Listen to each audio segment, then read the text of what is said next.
Good morning, everybody, and welcome to this week's edition of Meaningful Monday. How was your week? Mine was terrific. I look back on my journal and I get to go back and review the things that I've written down and the highlights of the week. May I share just a few with you?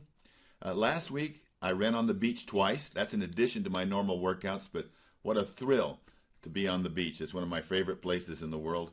I had dinner with some great clients, one in particular that inspired me in some ways, but I was also appreciative of his challenges and the opportunity to work with him and his family in working through those. Two great coaching sessions, meeting with entrepreneurs from around the world and the learning that goes on in those sessions. Got to watch our youngest daughter play softball. That's always a thrill to watch your children be able to participate in activities that they love. Started a new book at the behest of Ron Nakamoto, our CEO, called the Rise of Superman. Had dinner with friends. We had some friends, some coaching clients, brought in his wife, Curtis and Kelly from Iowa. Just a great, great time together as we visited the Tabernacle Choir and watched them rehearse. If you have the opportunity to be in Utah, Salt Lake City on a Thursday night, you can't miss that. It's just spectacular, and the mastery of the conductor as he stops them at different points and he works with the tenors and the sopranos and just works through that, and then the orchestra, and then to see it all come together was a great lesson in and of itself in leadership.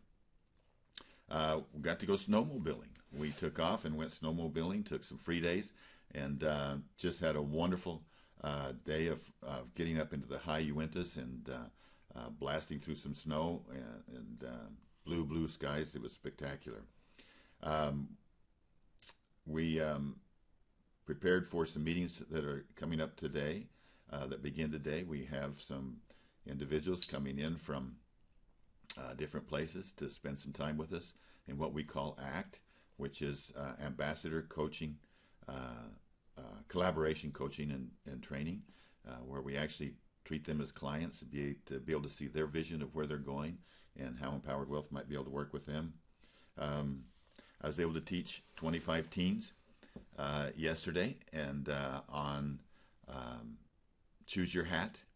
One of the challenges in life as we continue to grow is we keep putting on more and more hats, and our hats really represent who we are. And so be careful about choosing your hats and the hats that you wear, because the one thing you can never give away, you can never give away your influence. And your hats sometimes influence people, who you are. And so that's the one thing that we focused on there. And then also on Saturday, got to go on a hike with our daughter that just returned from Sydney, and she's a mountain goat. My goodness, she went right up that mountain, and I almost had to tie a rope on her to keep up with her, but we went up the mountain and back down again, and that was exciting. So a busy week. You remember last time we challenged ourselves to ask ourselves at the beginning of each day, what can I learn today? And then at the end of each day, to finish the sentence, today I learned that. Well, overall, let me share with you the thing that I learned last week. The greatest learning that I had actually came towards the end of the week, and it came as I was in a meeting, listening to other people speak, and somebody just mentioned the word mentor. And as I thought about mentors in my life,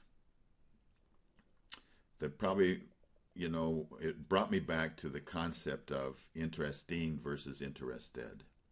Think about the mentors in your life, the ones that have really made a difference in your life. Was it because they were interesting, or was it because they were interested? There's plenty of people that are interesting. However, there are few precious people that are truly interested in their relationships and in you and in me. And I thought about a gentleman that I had been, that goes clear back to when I was 13 or 14 years old. And we had a youth leader by the name of Joe Bishop. And Joe was president of a small junior college. And I knew that he cared for me because he was interested, not just interesting. I also realized that another characteristic of leadership and a characteristic of being interested was that you stay in contact with people over the years. Now, here this was when I was 13 or 14, and I have to tell you that he has kept in contact with me on a regular basis all the way up until now. And who does that? Who stays in touch with somebody for almost 50 years? You know, I'm so touched by all the things that I've learned from him. And I have this wave of gratitude and then a little bit of a wave of guilt because I don't know if I've ever expressed appropriately to him how grateful I am for him and what he's done. And so I think about the things that I've learned from him. He taught me so much just about happiness. You know, one of the things that he taught me is happiness is the good road. There is no road that leads to it. And you're either on it or you're not. So think about that. Happiness is the good road. I look at it as a road suspended in air because there's no roads that lead to it.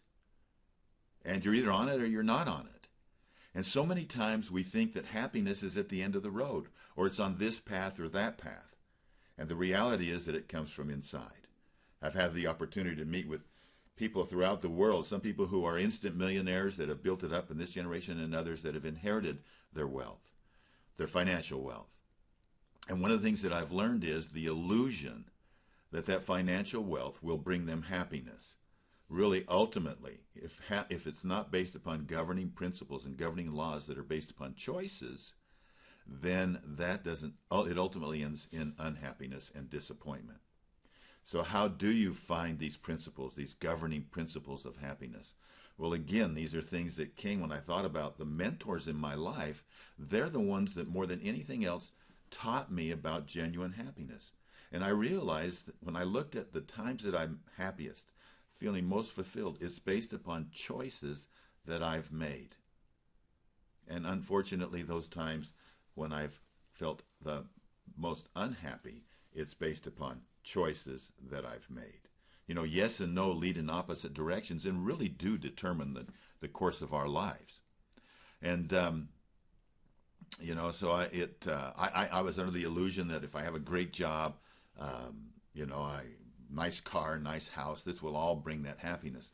But, you know, it's rather sobering, really sobering when I think back upon some of the bad choices that I've made and how much learning has to continue to go on. You know, if it was as easy as to say, today I choose to be happy, it may bring some momentary happiness to you. It may improve your life, really, by saying, today I choose to be happy. But if you're not building that on governing principles, if you're not following the laws of happiness, then ultimately they will lead to unhappiness. It's like saying, today I choose to be healthy, but if I don't follow the laws of health, I'm not going to be healthy, because no matter positive attitude will not overcome truth. So as I look at that, I thought, wow, isn't that something? And happiness itself, another thing that I learned from Joe, is there can be no happiness if the things we believe in are different from the things that we do. Anyway, so as I thought about the concept of today I learned that.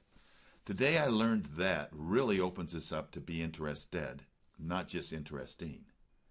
If we're focused on today what I can learn, you have to be interested in what's going on around you. You have to be interested in other people.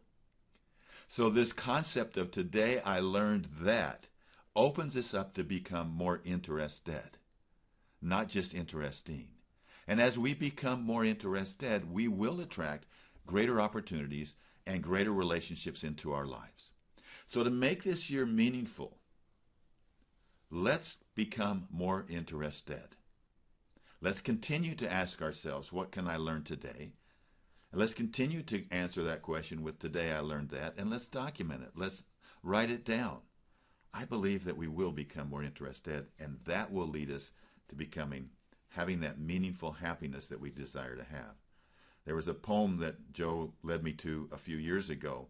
It was actually a poem that was published in Chicken Soup for the Recovering Soul, and it's called Choice.